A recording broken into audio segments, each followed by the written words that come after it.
السلام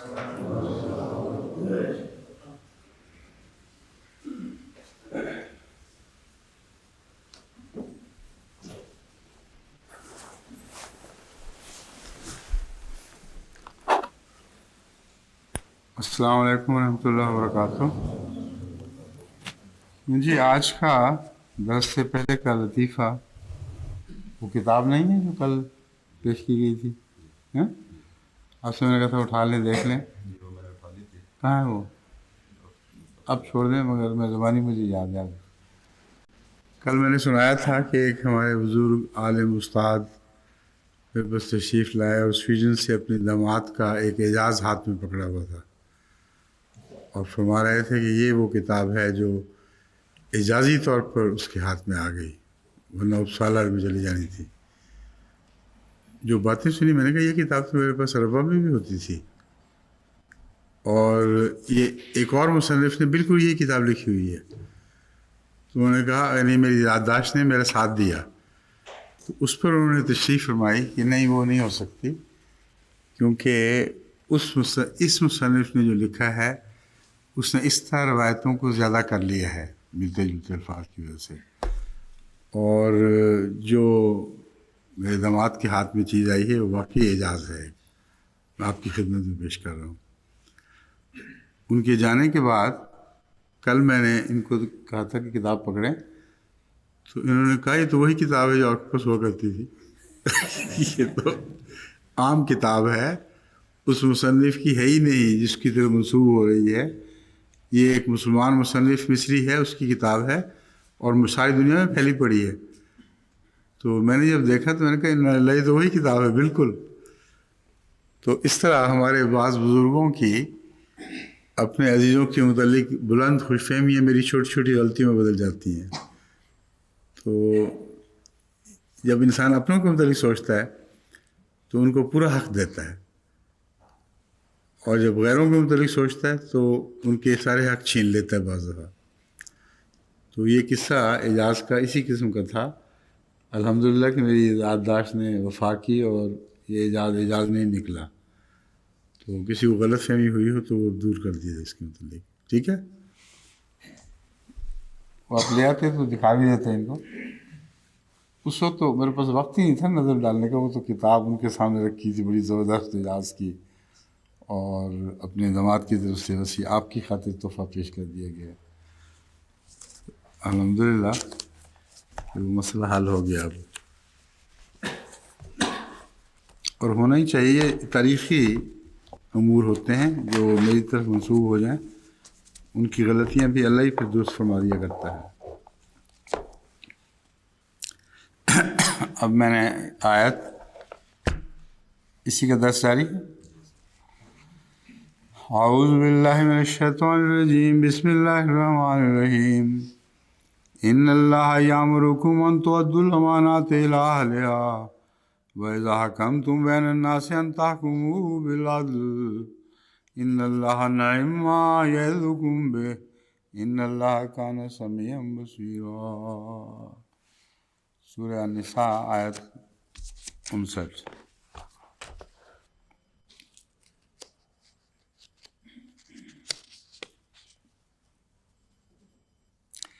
یہ میں حدیث آپ کے سامنے پڑھ کے سنا چکا ہوں کہ رسول اللہ صلی اللہ علیہ وسلم نے فرمایا کہ جو امانت تیرے پاس ہے اسے لوٹا، اور جو خائن ہے اس کے ساتھ بھی بددیانتی نہ کر۔ اس کی تفصیل کل گزر چکی ہے ساری۔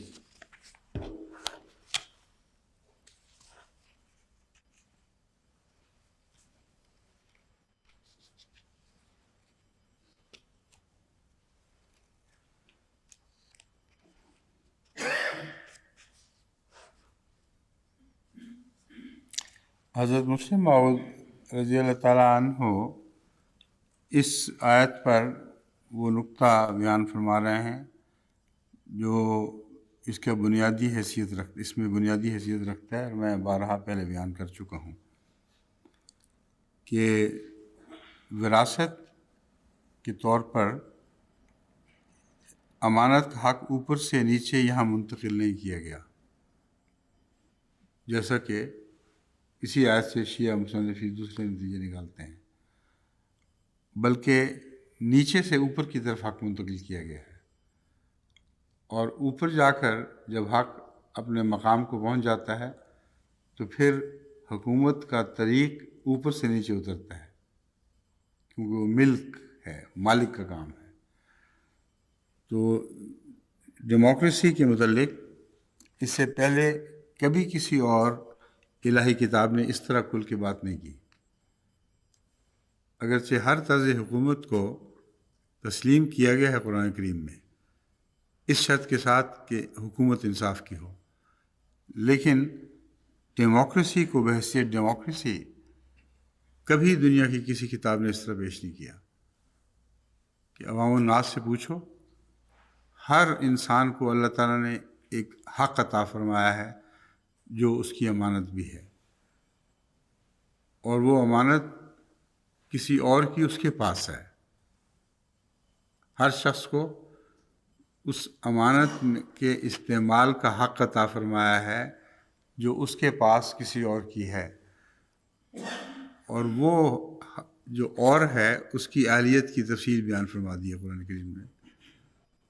نیک، مخلص، صاف ستھرا، جھوٹ سے پرہیز کرنے والا، ایسا شخص ہر شخص کے اوپر ایک حق رکھتا ہے کہ جب ووٹ دے تو وہ اس کو دے، کیونکہ یہ اس کے پاس اس کی امانت ہے۔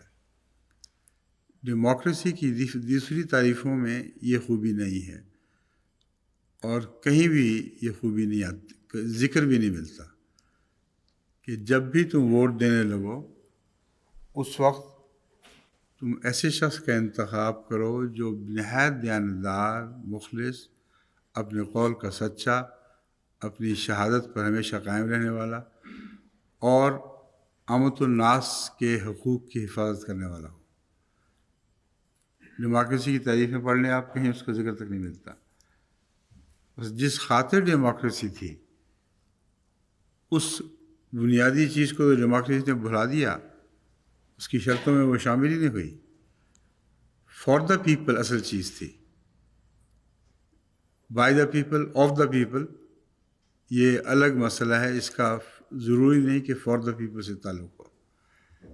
فار دا پیپل کا مطلب ہے لوگوں کی خاطر۔ تو لوگوں کی خاطر اگر کوئی ڈیموکریسی کام کر سکتی ہے تو صرف یہی قرآن ڈیموکریسی ہے، جس میں یہ شرط لازم کر دی گئی ہے کہ ڈیموکریٹک ووٹ دیتے وقت دیکھو کہ لوگوں کی خاطر کون سب سے اچھا انسان ہے، اس کی مانند اس کو واپس کر دو۔ پارٹی کی خاطر کا کوئی ذکر نہیں ہے، اپنے مفادات کی خاطر کا کوئی ذکر نہیں ہے۔ اس لیے ڈیموکریسی کی بہترین تعریف یہی ہے جو نیچے سے اٹھ رہی ہے، حالانکہ نظام اسلام اوپر سے نیچے حرکت کرتا ہے۔ یہ حضرت مسلم موعود نے تعریف بیان فرمائی ہے۔ ساتھ ہی فرماتے ہیں میں اس آیت کو ہی پیش نہ کر دوں اس وقت تک اس کا پورا لطف نہیں آئے گا اس مضمون کا، جب تک میں اس آیت ہی کو پیش نہ کر دوں جس میں اسلامی حکومت اور اس کے فرائض کو نہایت مختصر لیکن محیط الفاظ میں بیان کیا گیا ہے۔ اللہ تعالیٰ فرماتا ہے ان اللہ یامرکم ان تؤدوا الامانات الی اہلہا واذا حکمتم بین الناس ان تحکموا بالعدل ان اللہ نعم ما یعظکم بہ ان اللہ کان سمیعا بصیرا۔ وہی مضمون ہے جو میں پہلے بارہا بیان کر چکا ہوں، لیکن میں یہ بتانا چاہتا ہوں کہ حضرت مسلم موعود مجھ سے بہت پہلے اسی مضمون کو پوری طرح کھول کر بیان کر چکے تھے۔ صرف فرق یہ ہے کہ اللہ تعالیٰ کے فضل سے یہ حسن اتفاق سمجھیں یا توارث سمجھیں، یہ مضمون میرے دل میں اپنے طور پر پہلے ہی سے ہمیشہ سے اسی طرح جاگزین ہے، اور اس کی تفصیل کو حضرت مسلم موعود نے بہت اعلیٰ رنگ میں اپنی ایک کتاب میں بیان فرمایا جس کا نام ہے، بہت لمبا اقتباس ہے، اسی سے بھرا ہوا ہے سارا، 27 اچھا، احمدیت یعنی حقیقی اسلام. اس میں احمدیت یعنی حقیقی اسلام میں یہ سارا مضمون اپنی تفصیل سے موجود ہے، لیکن میرا اقرار اپنی جگہ درست ہے کہ میں نے یہ کتاب پڑھنے سے پہلے اپنے طور پر یہی مضمون سمجھا تھا، اور اللہ تعالیٰ کے فضل سے ایک توارد ہوا ہے جو صحیح باتوں میں ہو جایا کرتا ہے.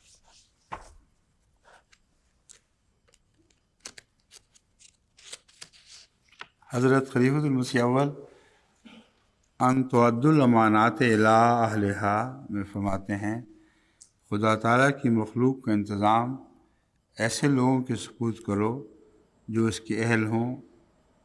کمیٹیوں میں ممبروں کا انتخاب سوچ سمجھ کر کیا کرو. یہ مضمون دوسری اہم ضروریات میں پھیلا دیا ہے حضرت خلیفۃ المسیح اول نے، اور جو ہمارے نظام میں جاری ہمارے نظام جماعت میں جاری ہے، کہ ہر جگہ ہر پہلو سے جو گراس روٹ لیول، گھاس کی جڑیں جہاں اگتی ہیں، اس لیول تک اس آیت کو پہنچاؤ، اور اس کے مطابق انتخاب کا الہی طریق سیکھو.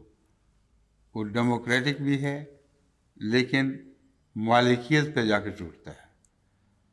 ڈیموکریٹک ہونے کے لحاظ سے تمہیں تربیت کرتا ہے تمہاری کہ تم نے آخر خلیفہ کا انتخاب کرنا ہے. اس لحاظ سے درجہ بدرجہ مسلسل اس آیت کریمہ کی روشنی میں انتخاب کے طریقے سیکھو. اپنے آپ کو پیش نہ کرو، دوسروں کو کرو. کسی رشتہ داری یا تعلق کی وجہ سے انتخاب نہ کرو، بلکہ جب بھی کرو اہلیت دیکھو، اور اہلیت میں تقوی شرط ہے.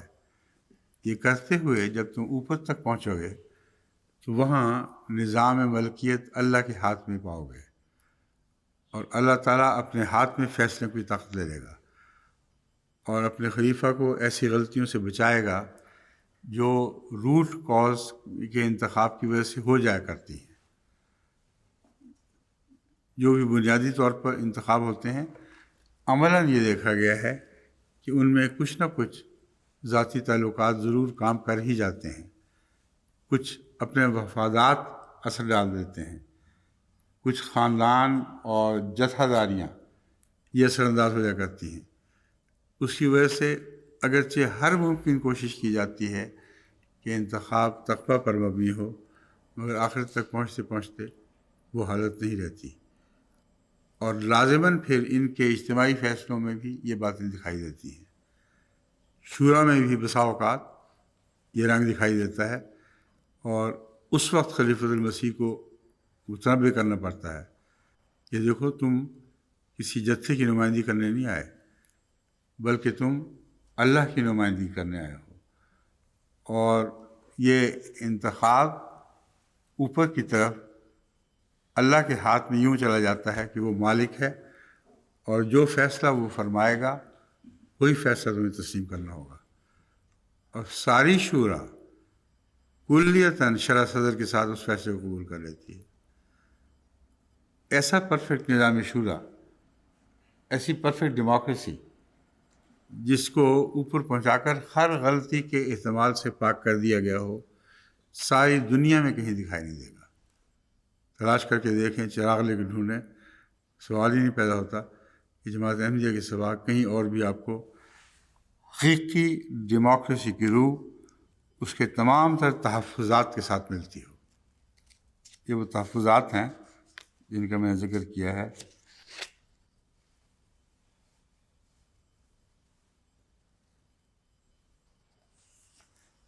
حضرت خلیفۃ المسیح اول رضی اللہ تعالیٰ عنہ فرماتے ہیں، حضرت نبی کریم کے روبرو دو شخص آئے کہ ہمیں سپرد کیجیے، ہمیں کام سپرد کیجیے، ہم اس کے اہل ہیں.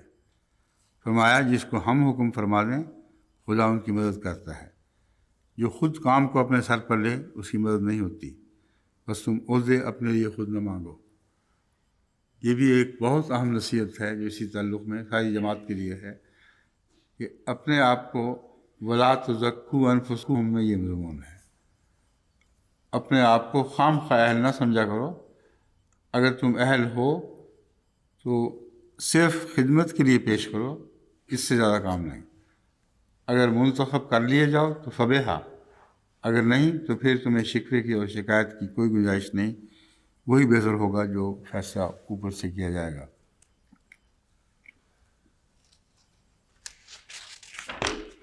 یہ حوالے نور الدین ایڈیشن سوم، صفحہ 17 چلیے گیا، یہ صفحہ یار 16 کیا مطلب 16، ہاں یہ کیا لکھا ہوا؟ ہاں؟ یہ ہے کیا نام، اسی صفحہ ہے کیا، آگے یہ لکھا کیا ہوا ہے؟ صفحہ یار 16، ٹھیک ہے، وہ تو آپ کا تو امانت کا فرض یہی تھا کہ اسی طرح دیتے، مگر میری سمجھ سے بالا ہے کہ صفحہ کے اوپر یار اور پھر 17۔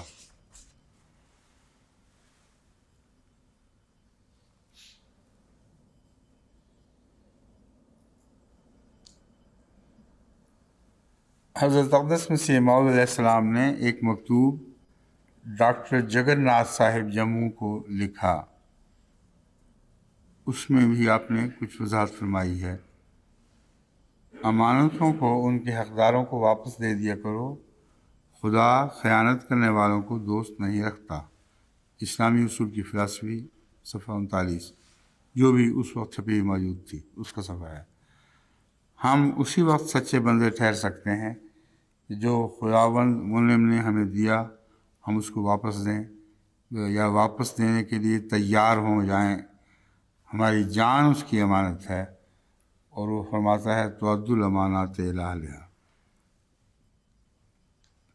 مکتوبات جلدوم، صفحہ جلدوم 13 اور حاشیہ صفحہ 47 و 48، بہت ہی اعلیٰ مضمون ہے جو اس سے پہلے غالباً کبھی کسی کو نہیں سوجا۔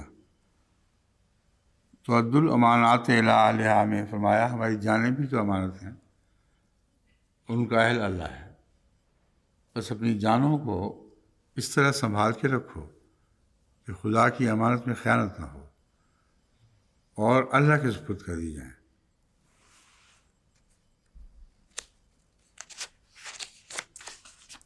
سبحان اللہ، کیا بات ہے امام وقت کی، اس کو خدا امام مقرر فرماتا ہے، اس کے دماغوں کے سارے طبق روشن فرما دیتا ہے، اس کی تمام عقلی صلاحیتیں قلبی صلاحیتوں کے ساتھ مل کے چمکتی ہیں۔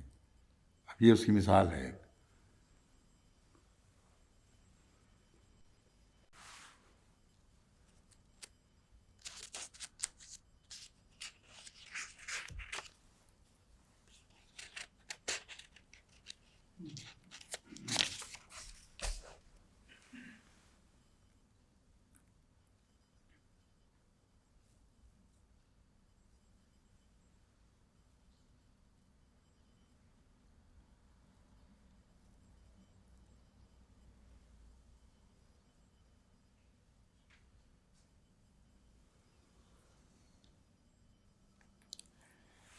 ابن کثیر نے ایک ایسی روایت بیان کی ہے جو میرے خیال میں سوائے اس کے کہ آپ کو عجیب و غریب باتوں میں الجھا دے اور کوئی فائدہ نہیں دے گی۔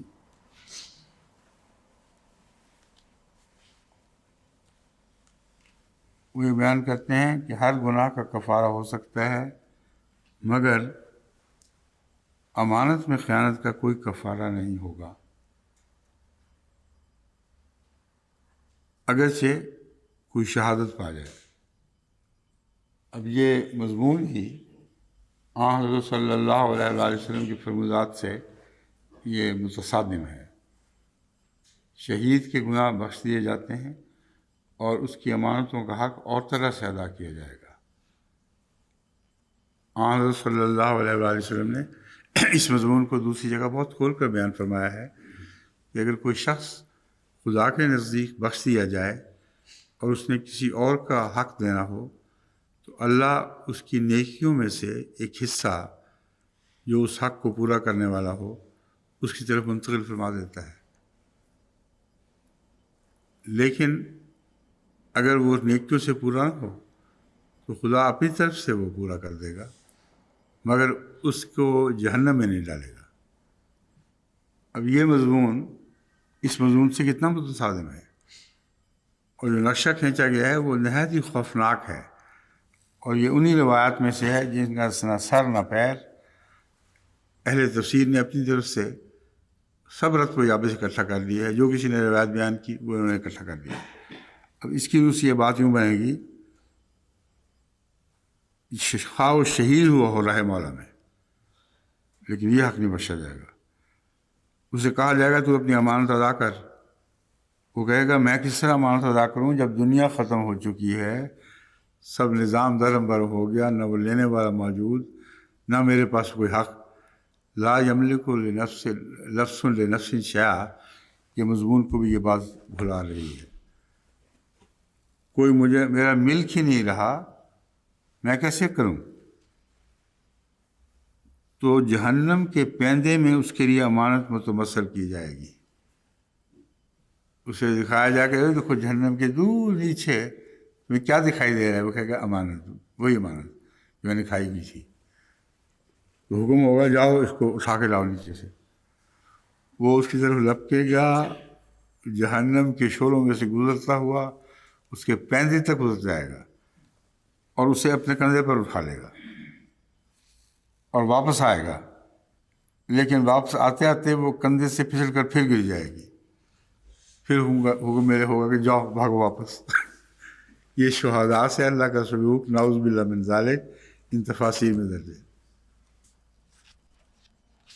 اللہ کا بڑا احسان ہے کہ ہمیں ابھی پیدا ہوئے ہیں۔ کوئی روشنی اور ظلمات کی نسبت ہی کوئی نہیں، بے انتہا فرق ہے۔ حد سے زیادہ تاریک رات کا دن سے جو فرق ہوتا ہے اس سے بھی زیادہ فرق ہے۔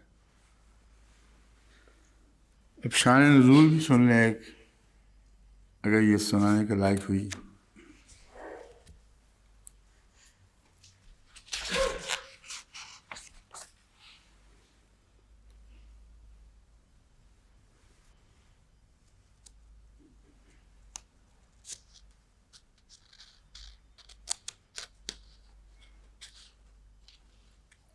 اب ابن کثیر آثار صحابہ کی ایک روایت دیتے ہیں جو اکثر مفسرین کو بہت اچھی لگتی ہے، لیکن سوچتے نہیں کہ اس عبارت کو اسی طرح لینے سے انسانی زندگی کس حد تک بگڑ جائے گی، اور اس میں عبادت کا تصور کی کیا اہمیت باقی رہے گی۔ آثار صحابہ میں، اب آثار صحابہ میں مراد یہ ہے کہ صحابہ نے رسول اللہ صلی اللہ علیہ وسلم کی طرف بات منسوب کیے بغیر ایسی باتیں اپنی طرف سے کہی ہیں جو اس لیے کہ صحابہ کی باتیں ہیں، ضرور رسول اللہ صلی اللہ علیہ وسلم نے کہی ہوں گی۔ یہ آثار ہیں۔ آثار صحابہ میں یہ روایت ملتی ہے کہ عدل و یومن کا عبادت 40 سنہ، کہ ایک دن کا عدل 40 سالہ عبادات کے برابر ہے۔ حالانکہ مومن کا تو ہر لمحہ عدل میں گزرتا ہے، عبادتوں سے چھٹی ہو گئی۔ اگر ایک دن عدل کر لے اور باقی سارا دن ظلم کرتا رہے تو اس کا ایک دن کا عدل 40 سالہ عبادتوں کے برابر ہو جائے گا۔ نہایت ہی لغو بات ہے، اس لیے کہ آن رسول صلی اللہ علیہ وسلم اور قرآن کریم کی واضح ہدایت سے متصادم ہو کر ٹکڑے ٹکڑے ہو کر یہ گر جاتی ہے بات۔ یہ ہو ہی نہیں سکتا کہ وہ امت جس کو سر سے پاؤں تک عدل کا قائم مقام قرار دیا جائے، عدل کا حفاظت کرنے والا قرار دیا جائے، اس کے مدد رسول اللہ فرمایا کہ ایک دن میں ایک دفعہ عدل کر لیا کرو، بس کافی ہے۔ اتنا کافی ہے کہ 40 سال تم ظلم کرتے رہو اور 40 سال عبادتیں نہ کرو، تو یہی عدل تمہاری عبادتوں کا قائم مقام ہو جائے گا۔ یہ رتبہ و یابس ہے جو ہماری کتب میں راپ آ گیا ہے۔ انا للہ و انا الیہ راجعون۔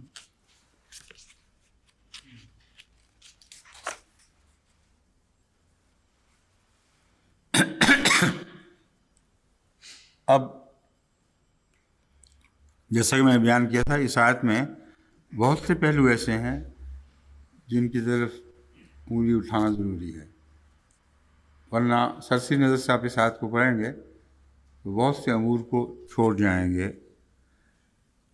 جیسا کہ میں نے اپنی تفاسیر میں پہلے عرض کیا ہے اس آیت کریمہ میں امام وقت کی طرف اشارہ موجود ہے، اور بڑی وضاحت کے ساتھ یہ آیت ایک امام کا تقاضا کرتی ہے۔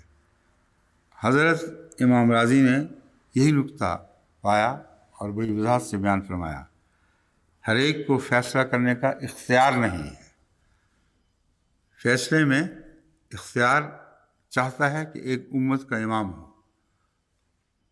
اور یہی وہ نعمت ہے جو امت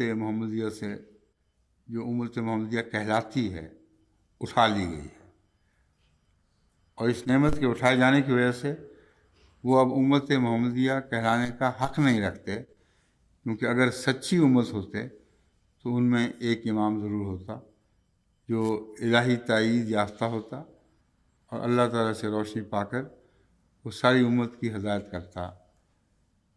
یہ امامت کا تصور شیعوں سے بھی اٹھ چکا ہے، کیونکہ ان کے نزدیک جو امام تقلید کے لائق ہے وہ کہتے ہیں کہ وہ امام نہیں ہے، وہ نائب امام ہے۔ امام تو صدیوں پہلے روانہ ہو گیا کہیں، اور اس نے اس نائب امام سے اپنا رابطہ رکھا ہوا ہے، لیکن جس سے رابطہ رکھا ہے اس کی دیانتداری کا یہ تقاضا ہے کہ وہ صاف کہے کہ مجھے اس بارے میں کھلی کھلی ہدایت نہیں ملی، اور یہی دعویٰ ہے۔ امام خمینی ہوں یا کوئی ہوں، ان کی اتنی سچائی تسلیم کرنی پڑے گی کہ وہ کبھی بھی یہ نہیں کہتے کہ آج مجھ پر امام ظاہر ہوا اور امام نے یہ باتیں بتائیں۔ انہوں نے ایک نیا مسلک بنا لیا ہے کہ میں چونکہ دنیا میں نائب امام ہوں اس لیے میری بھی حفاظت کی جا رہی ہے۔ اس مسلک کا کوئی تعلق قرآن کریم کی کسی آیت یا کسی حدیث سے نہیں ہے، ان کے ائمہ کا بھی یہ خیال نہیں تھا۔ بس سوائے جماعت احمدیہ کے امام کے کوئی نہیں ہے جو امامت یا امامت کے وہ تمام لوازم اپنے ساتھ رکھتا ہو جو قرآن کریم اور حدیث کی روح سے سچی امامت کہلانے کی مستحق ہے۔ امام راضی اس بارے میں یہ فرما رہے ہیں،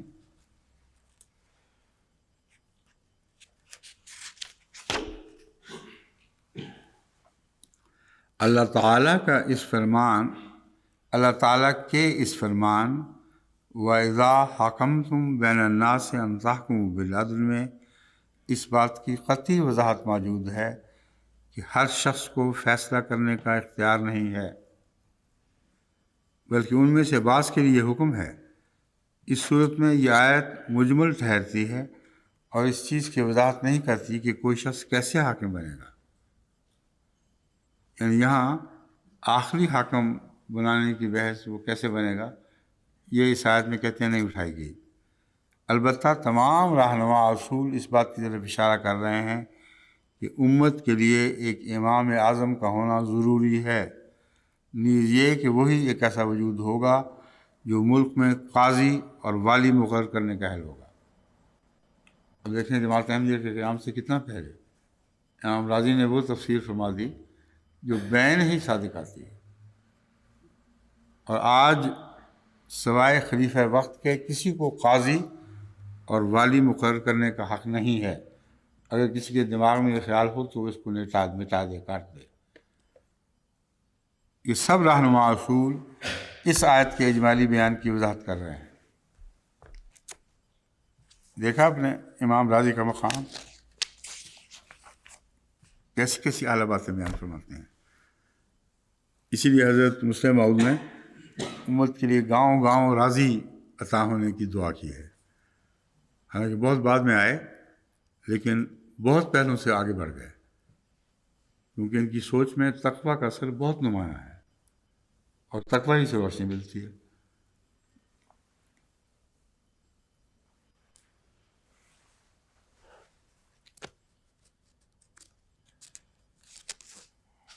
اب عدل سے متعلق آیات اور احادیث ہیں،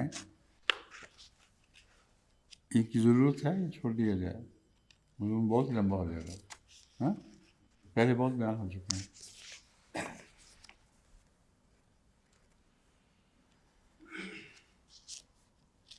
سورہ رحمان کی اس آیت کا میں مختصر ذکر کر دیتا ہوں جو میرے تصور عدل کی بنیاد ہے، اور قرآن کریم نے ساری کائنات کو ایک ایسا عدل کا تصور عطا فرمایا ہے جس کے بعد انسان کے لیے عدل کو چھوڑنے کا کوئی سوال باقی نہیں رہتا۔ وَالسَّمَاءَ رَفَعَهَا وَوَضَعَ الْمِيزَانَ، اس نے آسمان کو اونچا کیا اور بنی نوع انسان کے لیے توازن کا اصول مقرر کر دیا۔ ہم جس کو عدل کہتے ہیں، اس عدل سے ہی تو ساری کائنات بنی ہے۔ عدل کو نکال دیں تو ساری کائنات ملی میٹ ہو جائے گی، کچھ بھی اس کا باقی نہیں رہے گا۔ وَالسَّمَاءَ رَفَعَهَا، آسمانوں کی رفتوں کا موجب وَوَضَعَ الْمِيزَانَ ہے کہ اس نے آسمانوں کو جو رفتیں عطا فرمائی ہیں، خواہ وہ تمہارے ذہن میں آسمان کی رفتیں ہوں یا عملاً اس کی رفتیں ہوں، وہ تمام تر اس بنا پر ہیں کہ یہ توازن کے اصول پر قائم کیا گیا ہے۔ اور یہ توازن ایسا ہے جس کو دنیا کے بڑے بڑے سائنسدانوں نے محسوس کیا ہے اور اعلان کیا ہے کہ اگر یہ توازن نہ ہو تو ساری کائنات مٹ جائے گی۔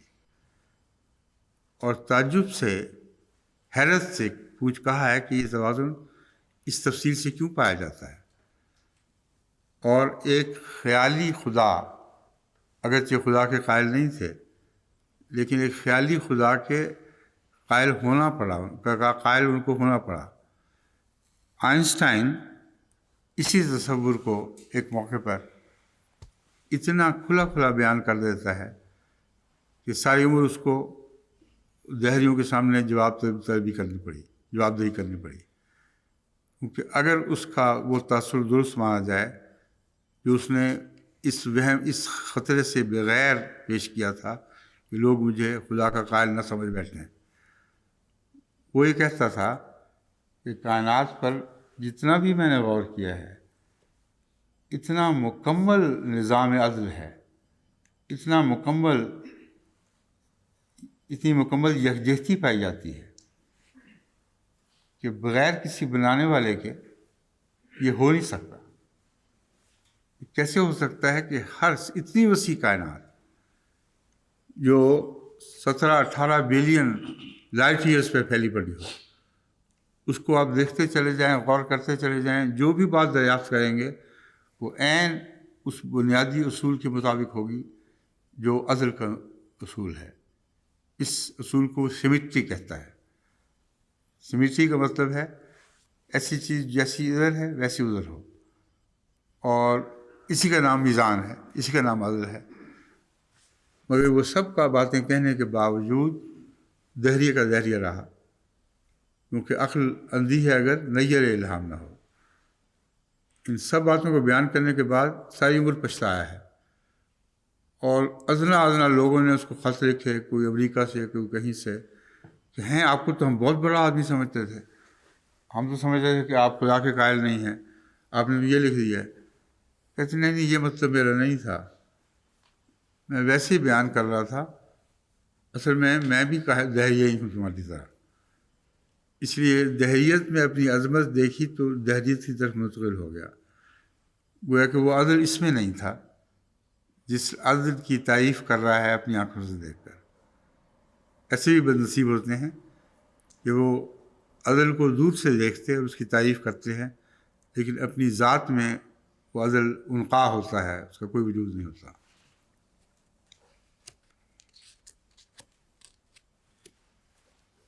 اس لیے اللہ تعالیٰ فرما رہا ہے کہ یہ ہم نے نظام پیدا کیا، اللہ تطغوا فی المیزان، اس لیے پیدا کیا ہے کہ تم اس پر غور کرو اور اپنی ذات میں یہ عدل کا نظام قائم کرو۔ اللہ تطغوا فی المیزان، تاکہ تم میزان کے پلے کو ایک طرف نہ جھکا دینا۔ کیسی عمدہ یہ آیت اطلاق پا رہی ہے آئنسٹائن کے اس مضمون پر، کہ ہم نے تو اس لیے بیان کیا تھا کہ تم عقل کرو گے اور اپنی ذات کو کسی ایک طرف نہیں جھکاؤ گے۔ نظام کائنات کو تم نے دیکھا ہے، یہ اس لیے عظیم الشان نظام اور اس لیے حیرت انگیز امور کو سمیٹے ہوئے ہے یہ عدل پر قائم ہے۔ اگر تم نے اپنے عدل کا پلڑا اس کے مطابق نہ کیا تو تمہیں نقصان پہنچے گا۔ اس بات کو یہ بھلا گیا۔ وَأَقِیمُوا الْوَزْنَ بِالْقِسْطِ، اب دوبارہ تاکید ہے انسان کو، اقیموا الوزن بالقسط، وزن کو انصاف کے ساتھ قائم کرو، اور ولا تخسروا المیزان، اور تول کو کم نہ کرو۔ یہ مضمون جو ہے یہ ایک طرف، اور وہ حدیث بیان کردہ کہ ایک دن میں ایک دفعہ عذر کر لو تو کافی ہے، 40 سال کی باتیں لکھی جائیں گی۔ دیکھیں کتنا سادہ مضامین ہیں۔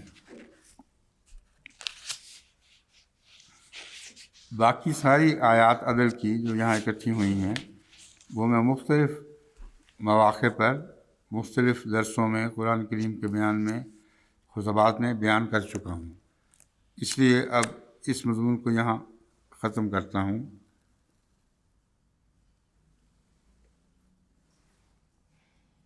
دیکھ لیتا ہوں کہ کوئی خاص بات قابل ذکر ہو تو آپ کے سامنے رکھ دی جائے۔ قابل ذکر تو ساری باتیں ہیں جو میں پہلے بیان نہ کر چکا ہوں۔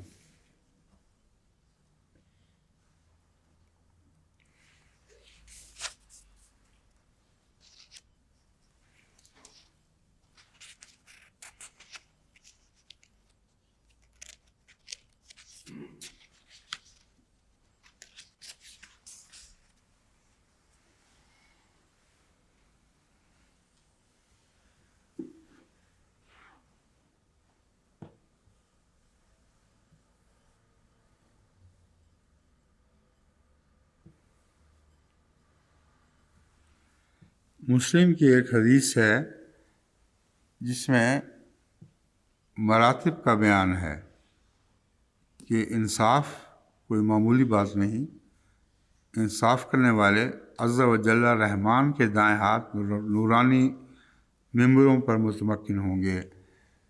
یہ آیت جو میں نے آپ کے سامنے پڑھی تھی یہ سورہ رحمان کی ہے، اس لیے یہ الفاظ حدیث کے بتا رہے ہیں کہ یہ کسی اور نے نہیں جوڑے ہوئے، رسول اللہ صلی اللہ علیہ وسلم نے ہی بیان فرمائے ہیں، کیونکہ رحمان خدا کے ذکر کے ساتھ میزان کا ذکر موجود ہے، اور فرمایا کہ جو لوگ اس مضمون کی حفاظت کریں گے، ان صفات کی اپنی ذات میں حفاظت کریں گے، وہ رحمان خدا کے دائیں طرف روحانی ممبروں پر متمکن ہوں گے۔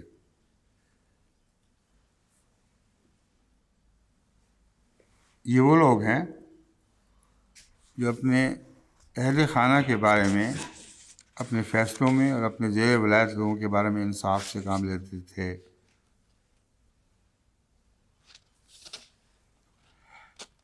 اب ایک اور بات اس حدیث کی قدسی ہونے کی طرف اشارہ کر رہی ہے اور اس حدیث کو یقینی بنا رہی ہے۔ ساتھ ہی رسول اللہ صلی اللہ علیہ وسلم فرماتے ہیں وَكِلْتَا يَدَيْهِ يَمِينٌ، عام لوگوں کے ذہن میں یہ تصور نہیں آ سکتا، یہ دایاں ہاتھ اور یہ بایاں ہاتھ، مگر رسول اللہ صلی اللہ علیہ وسلم کے سوا کوئی نہیں کہہ سکتا کہ یہ دونوں ہاتھ دائیں ہاتھ ہی ہیں۔ اللہ کے دونوں ہاتھ دائیں ہاتھ ہی ہیں۔ یہ نہ خیال کر لے کہ ایک اللہ کا بایاں ہاتھ بھی ہے۔ اللہ کے قدرت جو ہے وہ دونوں طرف حاوی ہے، اور دونوں میں صفات دایاں ہونے کی ہیں، یعنی صحیح اور برحق صفات۔ بس اس پہلو سے رسول اللہ صلی اللہ علیہ وسلم نے اس غلطی کو ساتھ ہی دور فرما دیا کہ رحمان کے دائیں ہاتھ جب بیٹھے ہوں گے تو مراد یہ نہیں ہے کہ وہ سمت کے لحاظ سے کوئی مقام ہے، کیونکہ اللہ تعالیٰ کے ہاتھوں کی تو کوئی سمت نہیں ہے، وہ قدرت کی نشاندہی کرنے والے ہاتھ ہیں۔ ہر چیز پر اس کو قدرت حاصل ہے، ہر چیز پر انصاف کے ساتھ قدرت حاصل ہے۔ بس اہل خانہ کے بارے میں یا زیر ولایت لوگوں کے بارے میں اگر تم انصاف سے کام لو گے تو قیامت کے دن یہ درجہ تمہیں ملے گا کہ اللہ کے داہنے ہاتھ نورانی ممبروں پر متمکن ہوگے۔ اس سے معلوم ہوتا ہے کہ اخروی زندگی میں ایک قرب کا مقام ہوگا، اس سے زیادہ اس کا اور کوئی معنی نہیں ہے۔ اللہ تعالیٰ کے حضور ایک نورانی قرب کا مقام حاصل ہوگا ان لوگوں کو، اور اس کے بعد کسی کا اپنے گھر سے، اپنے اہل و عیال سے، اپنے زیر کفالت لوگوں سے ناانصافی کا کوئی وہم بھی نہیں دل میں پیدا ہونا چاہیے۔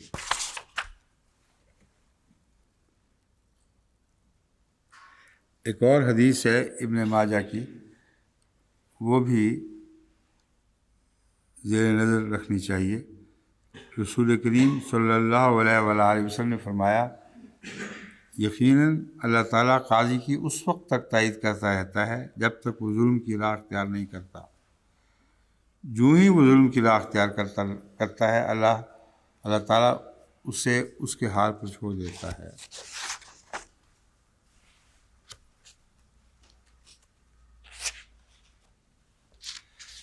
رسول اللہ علیہ وسلم کا عدل کا طریق سارا بیان ہے، پہلے یہ تقریروں میں اور درسوں وغیرہ میں بیان ہو چکا ہے۔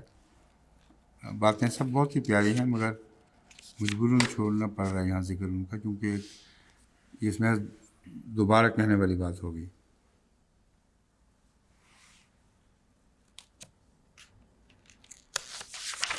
غیر والی حدیث بھی آ گئی ہے اس میں۔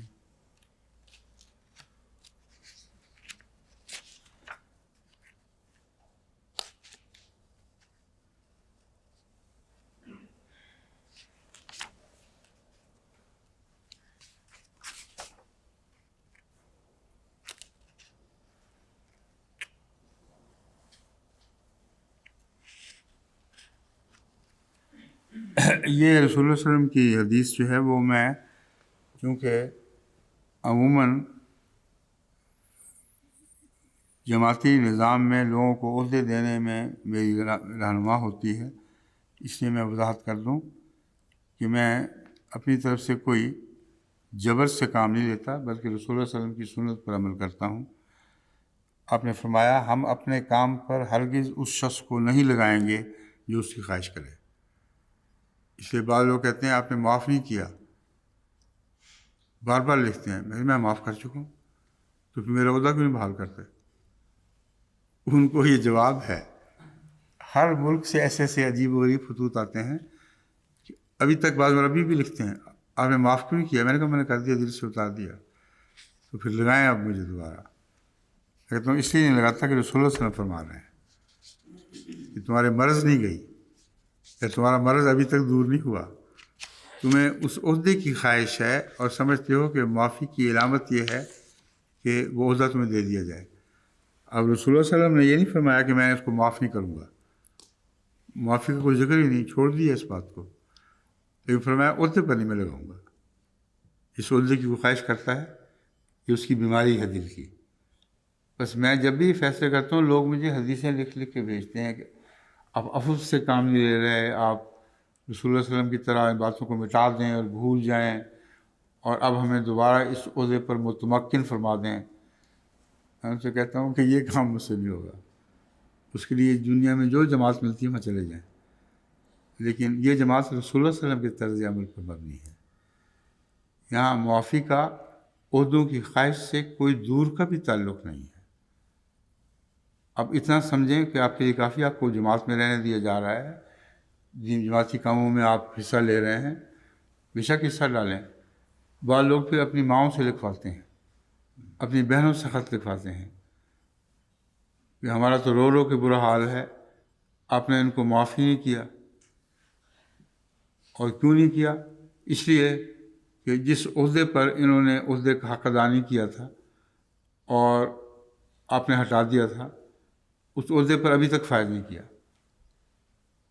حالانکہ اس عہدے کے اہل نہ سمجھ کر ہٹایا تھا، لیکن دوبارہ جب یہ اصرار کرتے ہیں کہ ہمیں نافذ کیا جائے تو ثابت کر دیتے ہیں کہ میرا فیصلہ درست تھا، ہرگز لائق نہیں تھے کہ اس عہدے پر فائز ہوتے، اور ابھی بھی ہمیشہ یہی ہوگا۔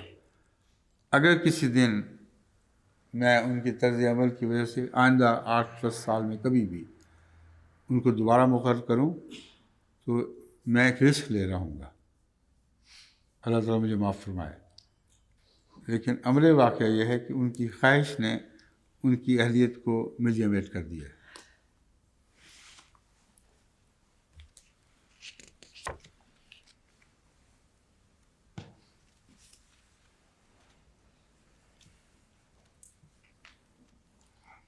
یہ حدیث میرے جو سامنے ہے یہ بالکل اسی مضمون کو بیان کر رہی تھی، اس لیے میں نے یہ ذکر چھیڑ دیا کہ بعض لوگ خود نہیں لکھتے، ان کو منع کر دیتے ہیں خبردار جو تم نے اپنے لیے دوبارہ لکھا، تو ان کی بہنیں، ان کی مائیں، ان کے بھائی بڑے دردناک فکرے لکھ کر رحم کے طالب بنتے ہیں۔ یہاں رحم کا سوال نہیں۔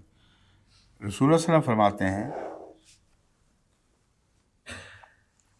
جو خود قاضی بننے کی خواہش کرے اور عہدے کو حاصل کرنے کے لیے دوسروں سے مدد طلب کرے تو وہ اس پر مسلط کر دی جاتی ہے، اور جو کوئی قاضی بننے کی نہ تو خواہش کرے اور نہ ہی اسی عہدے کے لیے لوگوں سے طلب کرتا ہے تو اللہ تعالیٰ اس پر فرشتہ نازل کرتا ہے اور اس کی رہنمائی کرتا ہے۔ اس لیے اپنے بیچارے معصوم بہن بھائیوں کی مدد لینا بھی چھوڑ دیں، کیونکہ رسول اللہ صلی اللہ علیہ وسلم کے واضح ارشادات کے منافی ہے۔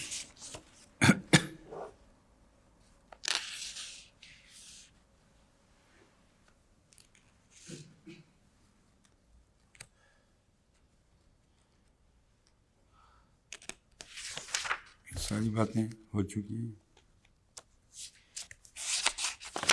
یہ امام راضی کی تفاسیر ہیں جو بہت عمدہ ہیں، مگر پہلے بارہا بیان ہو چکی ہیں، اس کی ضرورت نہیں۔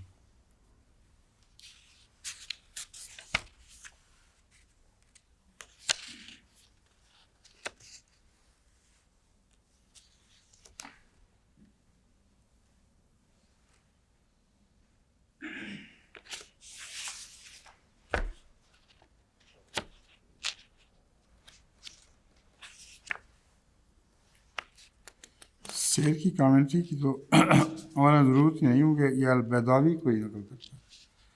100% بیضاوی انگریزی میں پڑھ لیں یا عربی میں پڑھ لیں، ایک ہی بات ہے۔ اعوذ باللہ من الشیطان الرجیم، بسم اللہ الرحمن الرحیم۔ یا ایھا الذین آمنوا اطیعوا اللہ واطیعوا الرسول وَأُولِي الْأَمْرِ مِنْكُمْ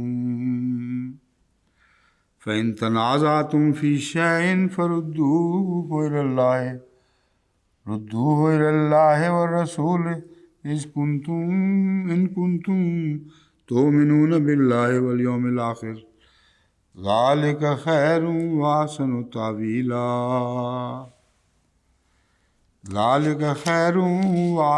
تَأْوِيلًا۔ میں دوبارہ تعویل کا لفظ اس لیے پڑھا ہے کہ عموماً ہمارے ہاں عربی واو کو اردو واو میں تبدیل کر دیا جاتا ہے۔ اردو واو دانتوں کے ہونٹوں سے ملنے سے پیدا ہوتی ہے، وا، ویری۔ یہ انگریزی وی جو ہے یہ ہماری اردو کی واو بنی ہوئی ہے، اور عربی واو دونوں ہونٹوں سے بنتی ہے جو انگریزی میں ڈبلیو ہے، اور انگریزی میں جیسے ڈبلیو اور وی کا فرق کیا گیا ہے، یہ فرق اس لیے ملحوظ رکھنا چاہیے کہ عربی میں وی ہے ہی کوئی نہیں، عربی میں صرف ڈبلیو ہے، کوئی حرف بھی انگریزی وی کے مقابل کا نہیں ہے۔ اور ہمارے ملک میں چونکہ عادت ہے وی کو بیان کرنے کی، یعنی دانت اور ہونٹ ملا کر ویری، ویسٹ وغیرہ جو چیزیں بھی آپ کہتے ہیں، عام طور پر ہمارے ہونٹ دانتوں سے لگ جاتے ہیں۔ عرب ہمیشہ صرف ڈبلیو بیان کرے گا، وا، یعنی گول ہونٹ، اور گول ہونٹوں سے جو واو ادا ہوتی ہے یہی قرآن کریم میں ہر جگہ استعمال ہوئی ہے۔ تو میں یہاں تعویلہ پڑھ گیا تھا، آپ لوگوں نے نوٹ تو نہیں کیا، لیکن عادتاً میں نے پڑھ لیا تھا، تو میں بتا رہا ہوں کہ میں نے کیوں دہرایا ہے۔ تعویلہ لفظ ہے، تعویلہ نہیں ہے۔ یہ آیت بھی بہت تفصیلی بحث کو چاہتی ہے، یہ سارا دتھا اسی مضمون پر ہے۔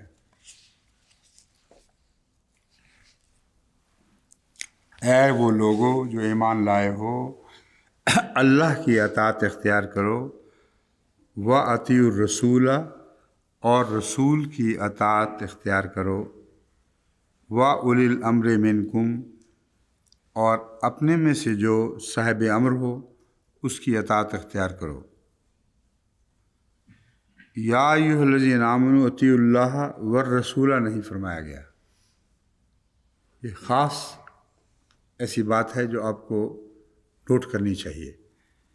میں مزید پھر واپس آؤں گا اس کی طرف، میں صرف اتنا اشارہ کر رہا ہوں سر دست۔ وَأُولِي الْأَمْرِ مِنْکُم، اور جو بھی تم میں سے تمہارا امیر مقرر ہو اس کی اطاعت کرو۔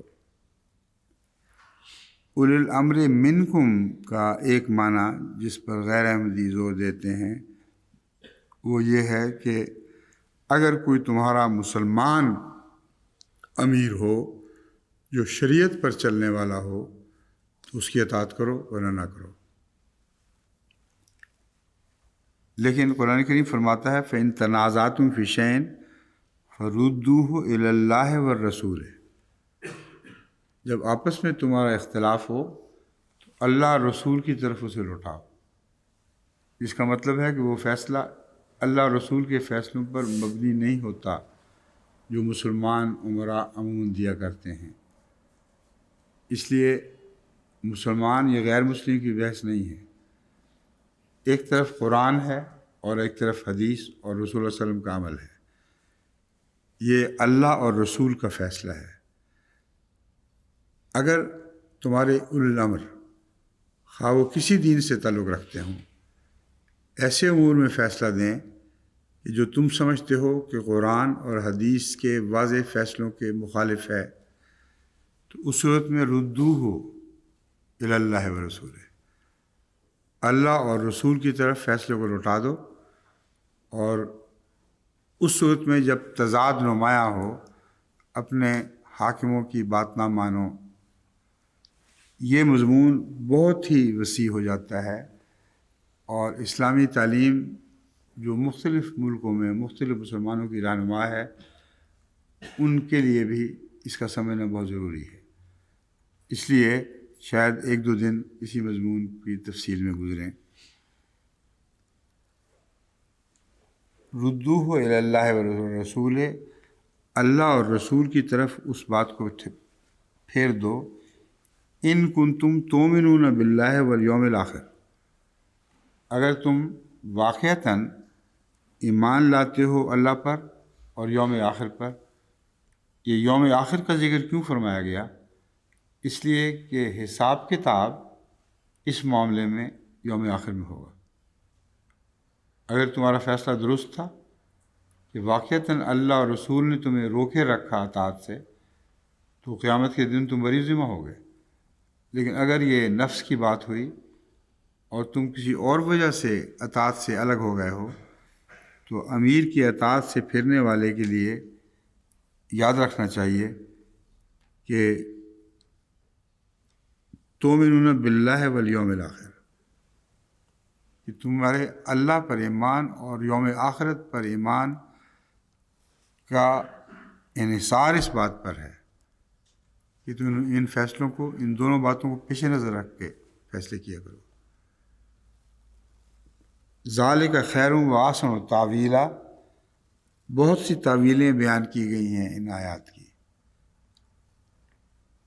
اللہ فرماتا ہے یہ تعویل جو ہے ذالک خیر، یہ درست تعویل ہے، اچھی تعویل ہے، وہ احسن و تاویلا، اور سب تعویلوں سے اچھی تعویل یہی ہے۔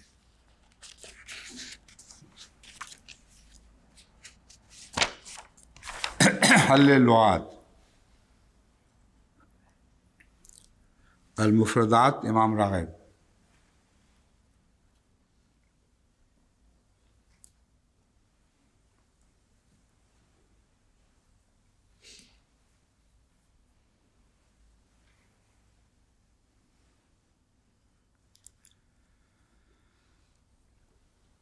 طاعت سے مراد لغت کے لحاظ سے امام راغب کی سند جس کو حاصل ہے وہ یہ ہے فرما برداری اور اطاعت جس کی ضد کرہن ہے، جیسا کہ اللہ تعالیٰ فرماتا ہے اطیعۃً او کرہن وَلَهُ أَسْلَمَ مَنْ فِي السَّمَاوَاتِ وَالْأَرْضِ طَوْعًا وَكَرْہًا۔ اطاعت اگرچہ قرآن کریم کی روح سے ہم پر لازم ہے، لیکن ہر انسان پر لازم ہے۔ ہم جب اس اطاعت کو قبول کرتے ہیں اس میں طاع کے یہ معنی پائے جاتے ہیں۔ ہم خوشی کے ساتھ باوجود اس کے کہ دنیا کے اعتبار سے اطاعت کا جوا اتار کر پھینک کر باہر نکل سکتے تھے، ہم نہیں نکلتے۔ اس اطاعت کے جوئے کو مضبوطی سے اپنے اوپر ڈالے ہوئے ہیں۔ اس لیے ایسے امور میں اطاعت جو فرض ہیں اس اطاعت کو ثواب سے محروم نہیں کرتی، کیونکہ فرائض کا یہ مطلب نہیں ہے کہ ہم وہ کرنے پر مجبور ہیں، کیونکہ جو فرائض قرآن کریم ہم پر عائد فرماتا ہے اس کے ساتھ ہی لا اکراہ فی الدین کی آواز آتی ہے کہ ان باتوں میں کوئی بھی تمہارا اختیار نہیں ہے، نہیں تمہارے اوپر جبر کوئی نہیں ہے، اس لیے چاہتے ہو تو اطاعت کرو، لیکن یاد رکھو کہ اطاعت کے سوا رشد کا کوئی رستہ نہیں ہے۔ جب بھی اطاعت سے روگردانی کرو گے نقصان اٹھاؤ گے۔ بس یہ بات سمجھنے کے بعد جبراً کسی پر اسلام کو نافذ نہیں کیا گیا، یہ بات سمجھانے کے بعد ثابت ہوتا ہے کہ جبراً اسلام کو نافذ نہیں کیا جا رہا، مگر ضمیر کی آواز ایک جبر ہے جو دل سے اٹھتی ہے، اور اسی کو رشد کہتے ہیں۔ وہ آواز جب اٹھے گی ہمیشہ قرآن احکام کے حق میں اٹھے گی۔ تو امام راضی فرما رہے ہیں کہ ایک اسی مضمون کی آیت ہے جو زمین و آسمان سے تعلق میں ہے، وہ ہے ایتیا طون و کرہن وَلَهُ أَسْلَمَ مَنْ فِي السَّمَاوَاتِ وَالْأَرْضِ طَوْعًا وَكَرْهًا۔ یہاں سوال یہ پیدا ہوتا ہے کہ المفردات امام راغب نے ایتیا طون و کرہن کو اس مضمون کے ساتھ کیوں باندھا ہے، اور ساتھ ہی وَلَهُ أَسْلَمَ مَنْ فِي السَّمَاوَاتِ وَالْأَرْضِ طَوْعًا وَكَرْهًا، کوئی بیان کر سکتے ہیں آپ علماء کرام میں سے؟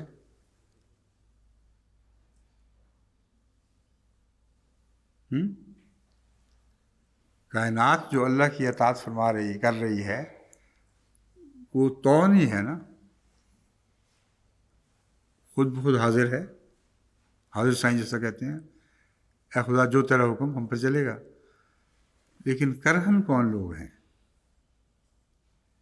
اسی کائنات میں شیاطین بھی داخل ہیں، اسی کائنات میں وہ باغی لوگ ہیں جو کائنات کا رخ بدلنا چاہتے ہیں اور اپنی مرضی اس پر ثابت کرنا چاہتے ہیں۔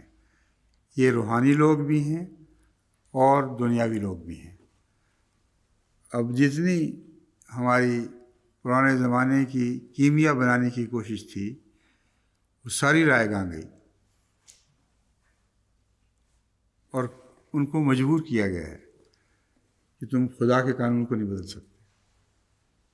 بس ایتیا طون و کرہن میں سب امور شامل ہیں، اگرچہ کائنات طوعی طور پر ہی خدا کے حضور جھکی ہوئی ہے، اس کے جھکنے میں کوئی کرہ نہیں ہے۔ اللہ نے کہا کن فیکون، لیکن اسی کائنات میں ایسے بندے بھی ہیں جو کائنات کے نظام کو اپنی مرضی کے تابع کرنا چاہتے ہیں۔ ان کو حکم ہے کہ کر دیکھو، جو بن پڑتی ہے کرو۔ ناممکن ہے کہ تم خدا کی کائنات کے اصول تبدیل کر سکو، تم ضائع اور برباد ہو جاؤ گے، لیکن یہ اصول تمہیں مجبور کر دیں گے کہ آخر ان کی بالادستی کو تسلیم کرو۔ اور روحانی لحاظ سے شیطان جو خدا تعالیٰ کے اصولوں میں دخل اندازی کر کے آپ کو سمجھاتا ہے کہ اس سے تم بہتر نتیجہ حاصل کر لو گے، ان دونوں کا رد ان آیات میں موجود ہے۔ بس حضرت امام راغب نے بے وجہ یہ بیان نہیں کی، بلکہ ان آیات کے بہت باریک اور لطیف معنوں کی طرف توجہ دلائی ہے۔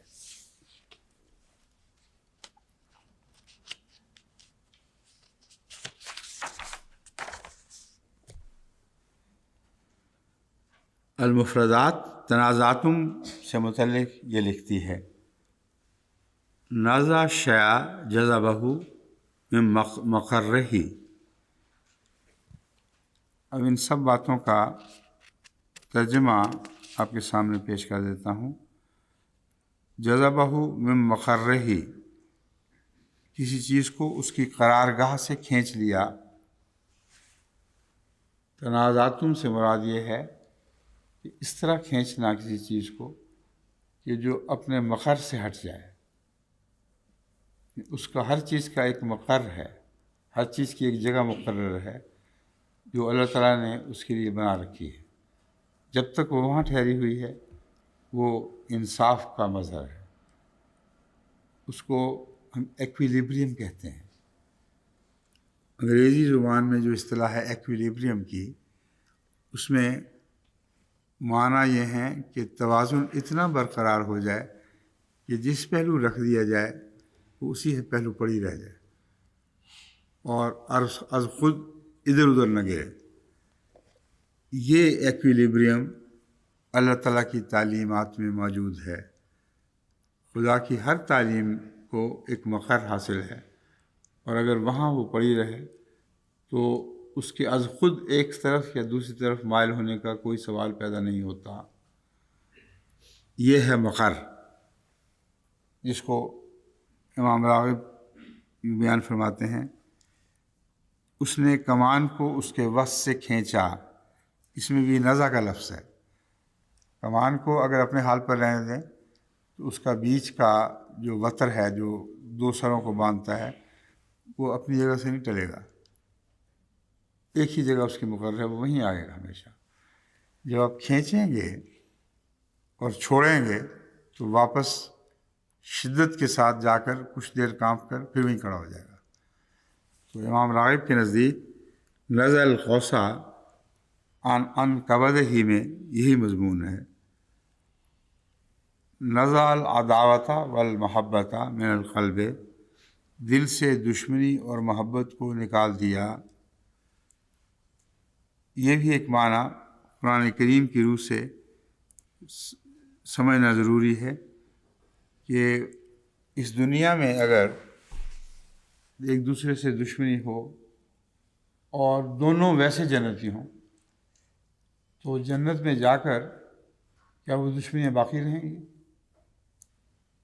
اب شوقناپا ہے، رسول اللہ علیہ وسلم کی ازواج مطہرات میں وہ شوقناپا اپنا جلوہ دکھایا کرتا تھا، بعض دفعہ بڑی شدت دکھا دیتا تھا، مگر جنت میں یہ سب رسول اللہ علیہ وسلم کے ساتھ ہوں گی۔ تو کیا وہ دل کے بوجھ یا فطری تقاضوں کے مطابق کے نتیجے میں ایک دوسرے سے کچھ عناد رکھنا، یہ جنت میں بھی اسی طرح پایا جائے گا یا نہیں؟ اس کے متعلق لفظ نزع کی بحث اٹھاتے ہوئے امام راغب کہتے ہیں وَنَزَعْنَا فِي مَا فِي صُدُورِهِمْ مِنْ غِلٍّ، یعنی اللہ تعالیٰ مومنوں کو جو جنت میں داخل ہوں گے ان کو ہر قسم کے غل سے پاک کر لے گا، ہر قسم کے بغض و عناد اور دشمنیاں، اور طبی ہوں یا غیر طبی ہوں، اگر وہ جنت میں جائیں گے تو ان کو کھینچ کے باہر نکال دے گا، یعنی ان کی جڑیں اکھیڑ دے گا، ان کا نام و نشان باقی نہیں چھوڑے گا۔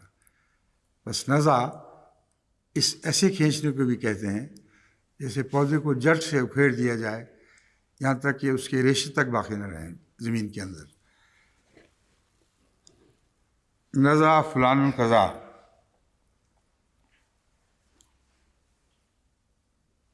تنزع الملک ممن تشاء، کہتے ہیں اسی طرح ملک کو کسی سے کھینچ لینا قرآن کریم کی اس آیت کی روح سے ثابت کرتا ہے کہ جب خدا کھینچتا ہے کسی سے ملک تو اس میں ملک کی کوئی شان بھی باقی نہیں چھوڑتا۔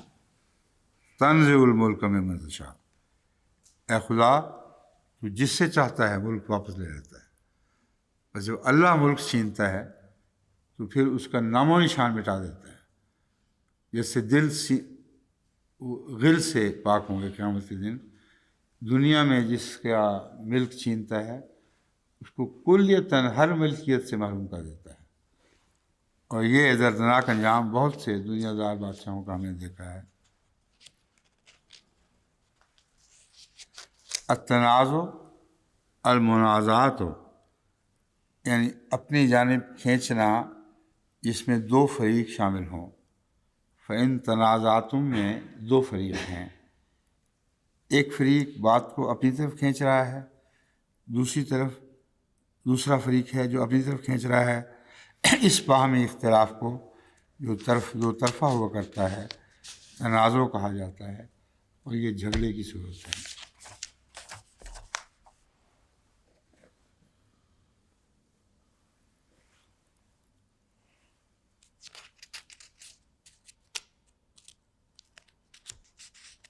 باقی لسان العرب کی ساری باتیں حضرت امام راغب کی ان تشریحات کے تابع ہیں.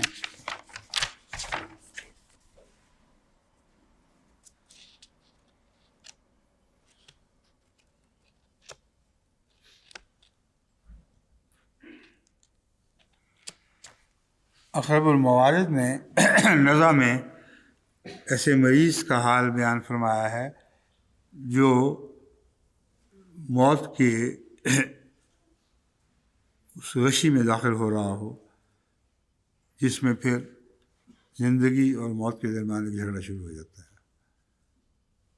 زندگی روکنے کی کوشش کرتی ہے اور موت لے جانے کی کوشش کرتی ہے. اس حالت کو ہم نزع اس لیے کہتے ہیں.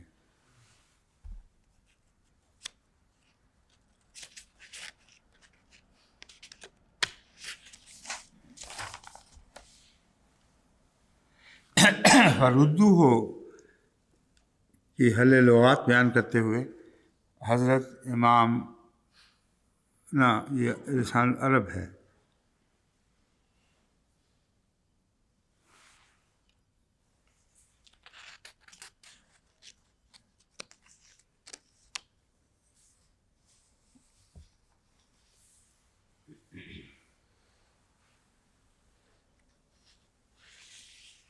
اس میں وہی نقطہ بیان فرما رہے ہیں جو ہم ہمیشہ جماعت کے موقف کے طور پر پیش کرتے ہیں کہ میں یرتد منکم میں ضمیر اس شخص کی طرف ہے جو مرتد ہونا چاہے، اور ہرگز کسی پر ارتداد کو ٹھونسا نہیں جا سکتا، ممکن ہی نہیں ہے. ارتداد کا حق ہر شخص کو اپنے طور پر ہے، لیکن کسی کو زبردستی مرتد نہیں بنایا جاتا. یہ مضمون ہے جو جماعت احمدیہ کی طرف سے بارہا پیش کیا جاتا ہے، جس کو یہ مولوی سمجھنے سے انکار کرتے ہیں.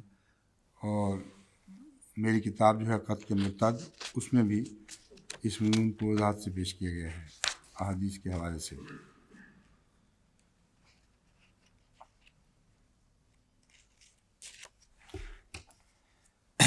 ہم پر یہ الزام لگایا جاتا ہے کہ ہم تعویلیں کرتے ہیں، لیکن قرآن کریم نے تعویل کو اچھے معنوں میں استعمال فرمایا ہے.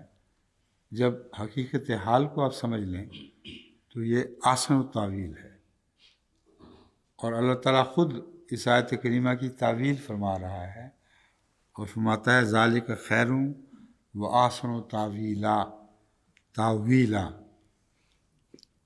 اب تو معلوم ہوتا ہے آپ نے نوٹ کیا میرے کیونکہ امام صاحب کی نظر سے مجھے ایک دم خیال آیا کہ میں وہ ادا کر رہا ہوں، ہے نا؟ یہ تھا نا نوٹ؟ ہاں جی.